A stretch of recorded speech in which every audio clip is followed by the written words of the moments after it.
Qurtuluş Reabilitasiya Mərkəzində işgəncə faktları üzə çıxıb, özəl fotoları sizə təqdim eləyirəm. Bundan əlavə bizə video görüntülər də göndərilib, lazım olsa onları da təqdim eləyəcəm. Çünki bəzi etik qaydalara görə onları təqdim eləyə bilmirik. Eyni zamanda istərdim ki, hüquq mühafizə orqanları Qurtuluş Reabilitasiya Mərkəzində narkotik asılılıqdan əziyyət çəkən xanımlarla bağlı da onların müalicə prosedurlarının aparılma qaydaları və onlarla rəftarla bağlı da bir araşdırma aparsın. Bizdə bəzi məlumatlar var. Məlumatlara görə hətta orada özünü yaxşı apara bilməyən əməkdaşlardan biri də lazımı cəzasını alıb. Amma bununla bağlı hüquq mühafizə orqanları da tədbir görsələr yaxşı olardı. Çünki o mərkəzdə hansı addımlar atılıb, hansı işlər görülüb, artıq bu şikayətlərdə öz əksini tapır.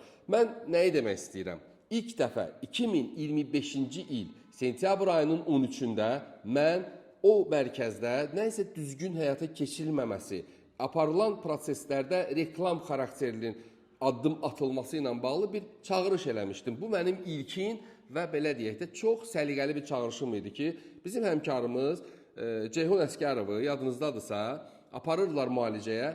Mən demirdim onu müalicə eləməsinlər. Mən deyirdim ki, bu görüntüdə, gözləri axan, o bərbad bir görüntüdə onu təqdim eləməyin. Siz əgər onu bu cür insanlara təqdim eləyirsinizsə və yaxud da ki, Nəsimi Nəbizadəni də göstərəndə, yəni bütün bu proseslərdə sizin məqsədiniz reklam xarakterlidir.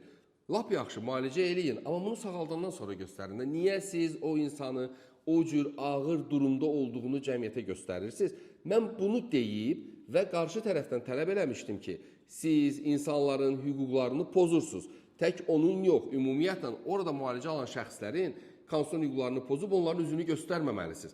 Və yaxud da ki, bu vəziyyətdə göstərməyə sizin ixtiyarınız yoxdur.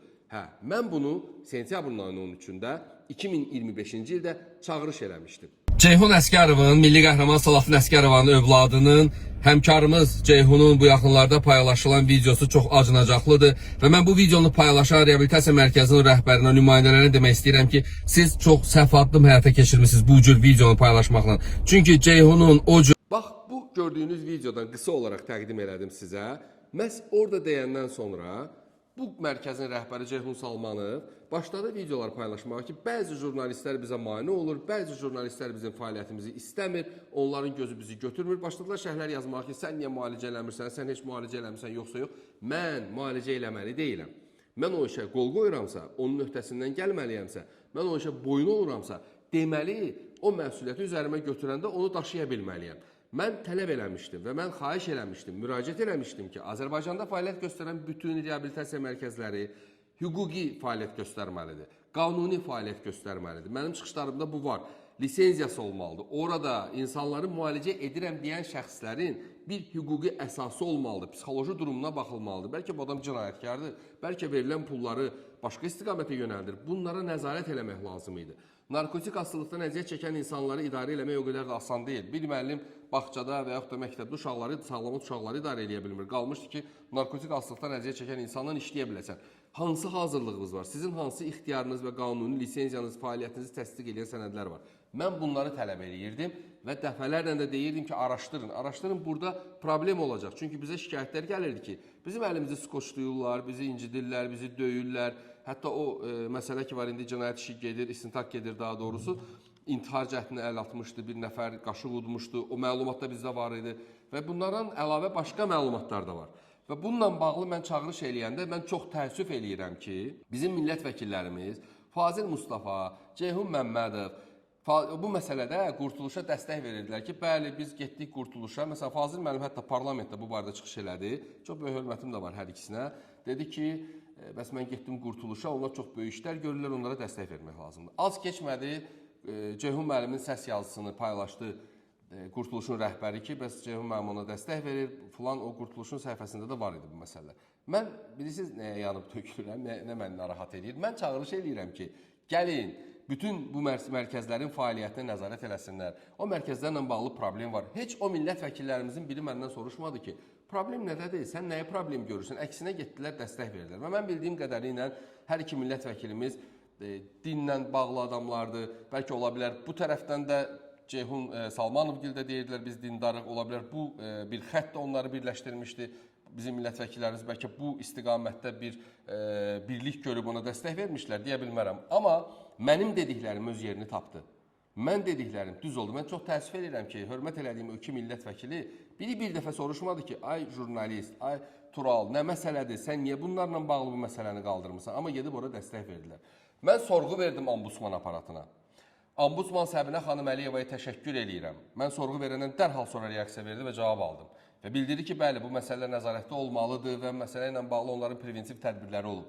Az keçmədi ki, ombudsman aparatının nümayəndələri getdilər həmən reabilitasiya mərkəzini yoxlamağa. Qapını ki döymüşdülər, o Ceyhun Salmanov tez geyindi ayaqqabılarını bir video çəkdi, paylaşdı ki, ombudsman gəlib. Adam hələ ombudsmanla, ombudsman aparatı işçilərinin fərqini bilməyən adam idi və o da cahillikdir, mən sizə deyim. O adam 2 dəqiqədən bir deyirdi ki, ombudsman gəlib bizim yanımıza, bəzi jurnalistlərin ağzı mumlanacaq, bəzi jurnalistlərin ağzı qapanacaq. İşi gücü, bax, jurnalistlərin ağzı qapansın, onların ağzı bağlansın, ombudsman gəldi, deputatlar gəldi və demək istədiyim nədir, hər iki deputatın oraya gəlişini də Qurtuluş öz səhifəsində böyük reklam elədi. Görürsünüz, bizə dəstək verirlər, bizim adımızı parlamentdə çəkirlər. Görürsünüz, hansı vasitə ilə gedib parlamentə çıxa bildi və səsi oradan gəldi ki, yəni gəlin bunlara dəstək verin. Amma çox şükür, mən bir dəfə də müraciət elədim mühafizə orqanlarına, dedim artıq bitər də, yetər, bunları araşdırın. Adam artıq belə deyək, bütün o hədləri aşır və daha da güclü olduğunu hiss eləyərək istədiyini eləyir və çox şükür mühafizə orqanları addım atdı. Həbslər var, bilirsiniz. Ondan əlavə artıq bu işdə onlara belə deyək, dəstək verən, onlara kömək edən şəxslərin də adları bəllidir. Kimlər ki, onları müdafiə eləyir, mühafizə eləyirdi və mən bir dəfə demişim ki, yeri gələndə onlar da əlini sizdən çəkəcək. Araşdırma gedir, hətta prokurorluğun rəsmi məlumatında belə bu işdə əli olan digər şəxslərlə bağlı araşdırma aparılması da qeyd olunub. Ona görə də məncə bu məsələ bütün Azərbaycanda fəaliyyət göstərən reabilitasiya mərkəzlərinə siqnal olmalıdır. Və mən bir daha çağırış edirəm bizim qanunverici orqana ki, orada əyləşənlərə bu məsələni, bu sahəni gəlin hüquqiləşdirək, qanuniləşdirək, bu sistem diqqətdə olsun və orada öz balalarını, övladlarını narkotik asıllıqdan, qumar asıllığından, içki asıllığından xilas edilməsi ümidi ilə ora göndərən insanlara kömək üçün bu sistem qanuni dövlət nəzarətində fəaliyyət göstərsin. İnsanların balalarını aparıb orada döyməsinlər, incitməsinlər, ölümə təhrik etməsinlər və bir də heç bir reabilitasiya mərkəzinin məcburən insanı aparıb orada müalicəsini təmin edə bilməz. Onların buna heç bir hüquqi əsası yoxdur. Boş şeydir. Ay, nə bilim, 3 dənə narkomanı sağaldacaq, falan eləyəcək. Sağaldar, 3-ü, 4-ü sağala bilər, 10 nəfər də sağala bilər, ya da 20 nəfər. Amma onun arxasında nələr baş verə bilər? Bax, bu Azərbaycan dövləti üçün təhlükə ola bilər. Mən yenə deyirəm, orada istənilən şəxsləri istənilən formada hazırlayıb Azərbaycan dövlətçiliyi əleyhinə, Azərbaycan milli maraqları əleyhinə də istifadə eləyə bilən şəbəkə kimi də formalaşdıra bilərlər. Ona görə bu reabilitasiya mərkəzlərinə rəhbərlik edən şəxslər nəzarət altında olmalıdır, onların kimliyi bəlli olmalıdır, onların hüquqi psixoloji sağlamlıq durumu bəlli olmalıdır. Biz hər bir məsələdə Azərbaycan dövləti maraqlarını qorumalıyıq. Bunun üçün də məsələ məncə dövlətimizin nəzarəti altında olmalıdır.